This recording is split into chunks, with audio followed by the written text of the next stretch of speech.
Let's just put your managerial hat on for a moment, Mick. A lot of talk this week's been about Troy Deeney and what went on at Forest Green Rovers. He joined talkSPORT this morning. If you haven't seen it already, head over to the talkSPORT YouTube channel. There's a great piece there with Henry Winter. Troy, he went public about some of his comments about his players, you know, and obviously there was losses as well, but, you know, he left the club. What do you make about how he handled that? It's his first sort of managerial position. You learn as you go along, I suppose, as a manager, when you come from being a player.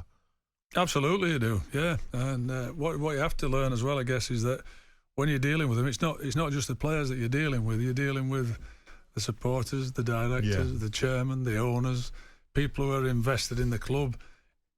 You can forget that sometimes when you just think, well, I'm the coach, I'm the manager, I'm dealing with the players, and I'm going to say it to them, and I'm going to deal with them. But there's all other, you know, facets of the club that you have to manage as well. Absolutely. And the thing is as well, you know, you was a passionate football player.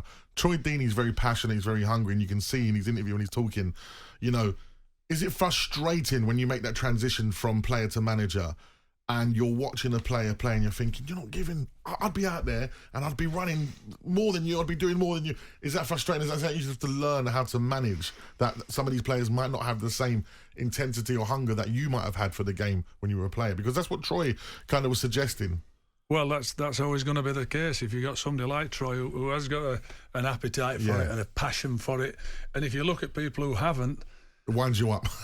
Oh, yes, it winds you up. But you've got to do it. You might need them. I used to say, you spin the plate.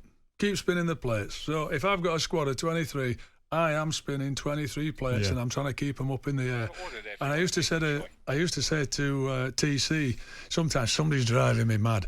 I've got to get shut of him, but I said, just spin it May the 4th, TC, May the 4th. He said, what are you on about, May the 4th? I said, that's when we can get shut of him.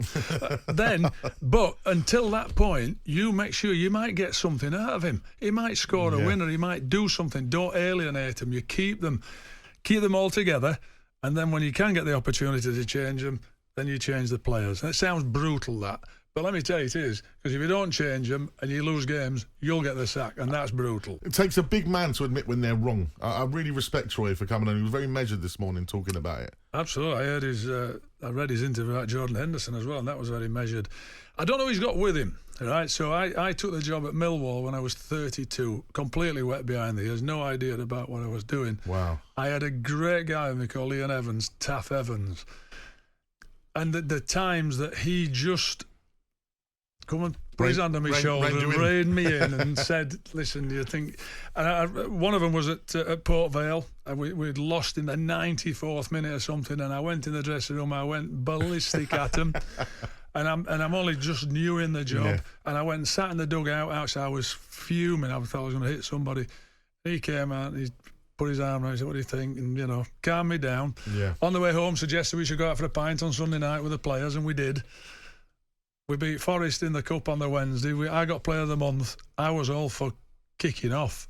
Without his help, without his guidance, without his reassuring presence, I might not have been here and done what I've done already now.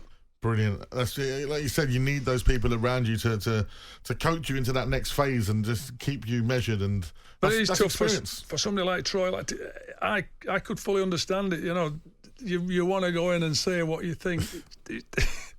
Sometimes you have to just calm it down a bit, but you need somebody just to guide you a little bit of time.